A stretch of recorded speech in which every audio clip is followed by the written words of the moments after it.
Ahoj Ivetko, vítám tě tady u našeho druhého podcastu.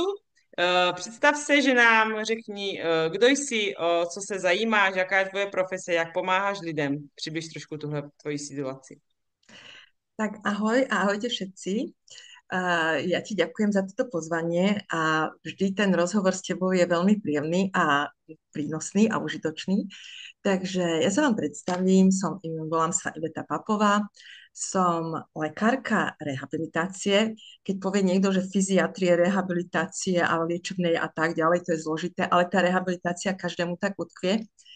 A jednoducho robím tú prácu rehabilitačnú 37 rokov, predtým som robila praktického lekára 5 rokov a v podstate asi takto. OK. Co tě přimělo tuhle profesi dělat? Pamatuješ si na to, jak jsi byla mladá, jak jsi rozhodla být jako lékař? Co tě k tomu přimělo? Proč to děláš? Ja som tú medicínu chcela študovať už ako na Gimply, tam som sa rozhodla definitívne a mala som také ambície, že kardiológia, interna, to boli také tie odbory. A počas školy ma strašne lákala gynekológia. No a ejhle, nakoniec som skončila ako vodný lekár.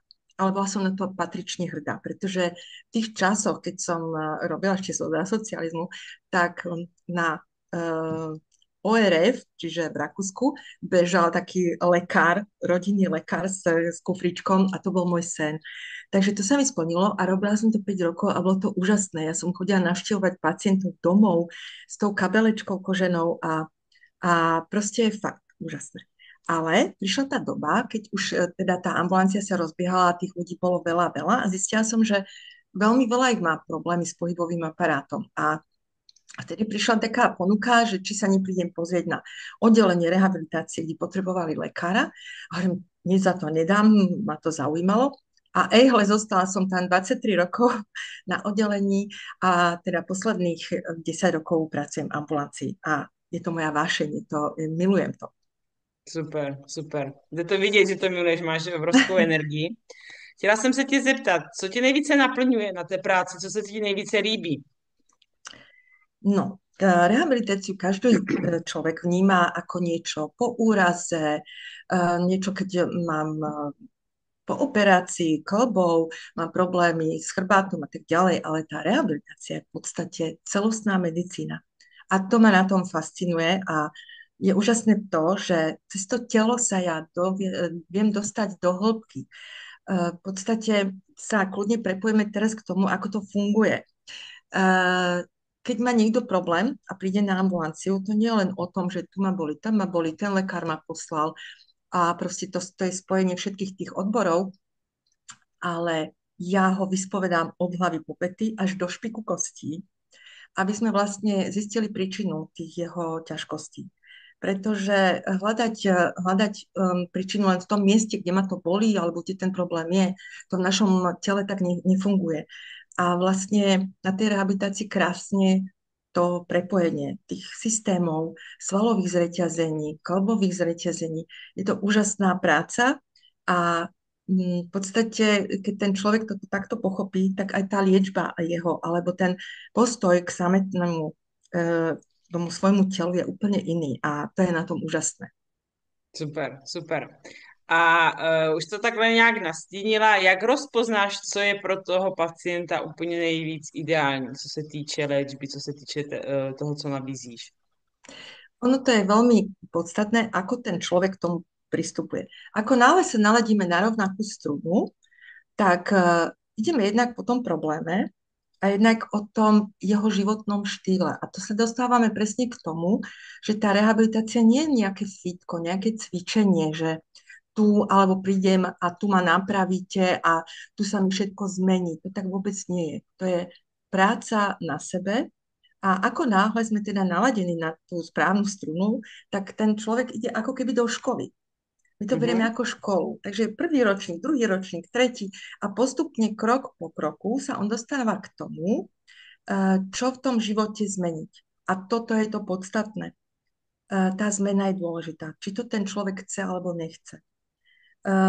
Bolo krásne, myslím, že Hippokrates to povedal, že najprv sa človeka spýtajte, či chce niečo zmeniť pre seba a až potom ho liečte. To je krásna myšlienka. A ja by som toto všetkým doporučovala, keď idú až mi je zima, na rehabilitáciu, že nech si toto uvedomia, že ten lekár tam, oni keď k tomu takto pristúpia, že chcú pre seba niečo zmeniť, to není nič lepšieho aj pre toho lekára, aj pre toho fyzioterapeuta a pre toho človeka samotného. Takže neviem, či som dobre odpovedala na túto Určite. otázku, ale toto je ten princíp tej rehabilitácie, ktorú vnímam ja. Super, super. A jak vidíš doplňky stravy? Jaký máš na to názor, na integraci, jakoukoliv? Mm. Takže my sme daní proste prírodou tak, že všetko by sme mali dostať do toho tela cez stravu, ktorá je prirodzená. Všetky tie výživné látky by sme mali dostať v strave. Samozrejme tie piliere zdravia, ktoré akože pitný režim, neskutočne dôležitý je spánok, aby nás to aj hormonálne naladilo. A toto všetko spolu súvisí. A ako náhle, keď príde ten človek, a teda ja si pozriem aj jeho kartu tak, že vidím aj tie jeho výsledky, čo sa týka laboratórnych vyšetrení, a väčšinou je to teda u starších ľudí, kde máme deficit, tak musím povedať to, že aj tá naša planéta je už vyčerpaná a sú látky, ktoré sú esenciálne. To znamená, že telo si ho nevie samo vyrobiť. To sú tie aminokyseliny, ktoré by sme mali dostávať do tela z bielkovín. A potom sú to minerály, vitamíny, ktoré tiež máme deficit. Museli by sme zjesť, ja neviem, kila brokolice, aby sme získali K2, takú tú dôležitú, a všetky tie zelené potraviny, ktoré máme proste deficit. Takže druhá vec, keď už sa jedná o to, že by som niečo tomu človeku poradila, tak pre mňa je dôležitá vstrebateľnosť toho produktu. Na trhu je strašne veľa prípravkov, ale nikto, ani možno farmaceut, ktorý za to nemôže, pretože to nemá dané v tom balíčku, aká je vstrebateľnosť. Nie tá hodnota toho gramáž, alebo teda hodnota jednotiek toho vitamínu, minerálu a tak ďalej, ale aká vstrebateľnosť, v akej forme. A na toto je veľmi dôležité. Ja to učím aj svojich pacientov. Neponúkam len, toto je najlepšie, ale aby sa zamerali, keď si povyberajú nejaké produkty týmto smerom, čo je veľmi dôležité. OK, super. A jaká je ta nejčastější situace, v které ty sama jako profesionálka doporučuješ tu integraci, ty doplňky stravy? Která je ta nejčastější situace v tvé ambulanci? Výborná otázka, ďakujem za ňu. Doplním to ešte tak, že dôležité je aj ten človek, aký má základ. Keď má problémy s trávením, to črevo proste je tiež dôležité ošetriť. A ejhle, dostávame sa ku kolagénu. To je teraz väčšiná taká téma, ale by som to doplnila tým, že už kolagén ako taký nie je in. Sú to biopeptidové komplexy, to sú tie drobné, krátke reťazce aminokyselín, ktoré sa nám dostávajú do tela, aby nám hojili aj to črevo, aj naše cievy a až potom sa nám krásne vstrebú tie ostatné látky. To je prvá vec. Druhá vec je to, či je ten pacient po úraze a potrebuje väčšiu dávku na ten začiatok regenerácie, alebo je to chronik, ktorý sa dostal do tej chronicity tým, že mu chýbajú tie látky. Takže hej, keď je to niečo také rýchlejšie, napríklad, čo som spomínala, K2 je vitamín, ktorý je veľmi dôležitý na hojenie po úrazoch, zlomeninách. Vtedy sa dáva vyššia dávka, aspoň na tie 3 mesiace, pretože sa nám bunky regenerujú tie 3 mesiace a potom udržovaciu dávku vlastne celoživotne, aby sa nám ten vápnik ukladal do kosti. To je taký malý príklad. Alebo natrhnutá achilovka. Tak tam tie kolagény alebo biopeptidové komplexy, potrebujeme vo vyššej dávke v tom prvých štádiách hojenia. Takže my to prebereme individuálne. Každý je individuálny a proste nie len to, že viete čo, máte nejaký problém, tak dajme toto. Rozoberieme ho až do... Tak rozoberieme bicykel a potom ho zložíme. Co je pro tebe ten největší profesionální úspěch za ty poslední roky, co máš tuhle praxi, když jsi v téhle oblasti? Na co jsi nejvíce hrdá? No, ja myslím, že na všetkých pacientov, ktorí sa majú dobre, pretože to nie je len o tom, že to sú už priateľstva s tými ľuďmi. Ja keď som robila na oddelení, to boli ťažké stavy a moji miláčikovia boli amputovaní a musím spomenúť jedného z nich, ktorý prišiel o to predkolenie veľmi drasticky a nechcel žiť. Proste to bolo také niečo ťažké. A doteraz sme priatelia. Oženil sa, má dve deti, hráva s nimi futbal, je to úžasná vec. A takto vznikajú ďalej a ďalšie príbehy a priateľstvá. No a musím povedať ešte takú vec, že je úspech, že ja keď som odišla z toho oddelenia, tak na tej ambulancii zistujem, že dôležitá je prevencia. A to sa dostávame asi k tomu najdôležitejšiemu bodu. Ľudia, nečakajte, kým budete mať nejaké až také veľké problémy. Tie signály z tela sú tam, ale my ich neregistrujeme. Veľa ľudí príde, ja sa ich pýtam, že odkedy máte ťažkosti, že pred mesiacom. Ale keď ideme do hĺbky, tak už ich mali pred rokom, už pred 2 rokmi a sú veľmi jednoduché veci, ktoré v živote vám vedia pomôcť. A na to som sa teraz tak skôr zamerala a v podstate aj na seba, pretože ja som strašne lenivý človek a začala som na sebe pracovať intenzívnejšie posledný rok a je to neskutočne dôležité a cítim sa energeticky oveľa lepšie. Super, super, to jsem moc Aj vďaka ráda. tebe. Děkuju. Dneska se tady bavíme o tvé profesi, ale určitě jsem ráda, že my děkuji za to, co společně vyrábíme a co zlepšujeme. A chtěla jsem se tě zeptat na takovou trošku víc osobnější otázku. Co je podle tebe nejtěžší na těch pacientech, kteří jsou po nějakých úrazech, těžkých úrazech nebo po nějakých operacích? Co je tam nejtěžší v té situaci? Uh, ono, asi by som to povedala tak, ktoré si mi dala normálne takú otázku, že super, ďakujem. Prosím vás, nemôžeme očakávať po tých úrazoch, že, že sa vrátime späť do toho istého života, do toho istej situácie. Ale práve tá rehabilitácia a tá spolupráca a vzájomná tá cesta je o tom, že aj keď to bude zmena, ale to ide k lepšiemu. Proste toto je to gro po tých úrazoch alebo po operáciách. Každý si myslí, že to vytrhnutie zubu a ideme ďalej. Ale aj ten zubik vám tam chýba, aj v tom tele chýba tá platnička, aj v tom tele ten umelý klb má inú situáciu. Ale my spoločne sa dostávame do tej novej situácie, do tej lepšej, krajšej možno, lebo to má skvalitniť život, niekedy tie operácie. A čo je veľmi dôležité? Toto trpezlivosť a láska k sebe. Nekritizovať sa, že teraz, Ježiš, ja som čakal, že to bude také a také. Nie. My sme iní, zase nová situácia a na tom popracovať. A je to úžasná práca a úžasná cesta. Super. A co bys doporučila lidem, kteří jsou po nějakém drobném úrazu? Co by měli dělat jako první? Jak Mhm, pracovat na té mhm, situaci? Protože to je určitě nějaký šok pro člověka, jasné. takže jak se s tím vyrovnat, jak pracovat na té situaci? Jasné. Ja si myslím, že prvý šok je to, že vlastne ten lekár všetko toto zdiagnostikuje a vlastne mu nastaví tú prvú terapiu, že či je to proste nejaký ten kľudový režim a tak. Prosím vás, nezostávajte v kľude.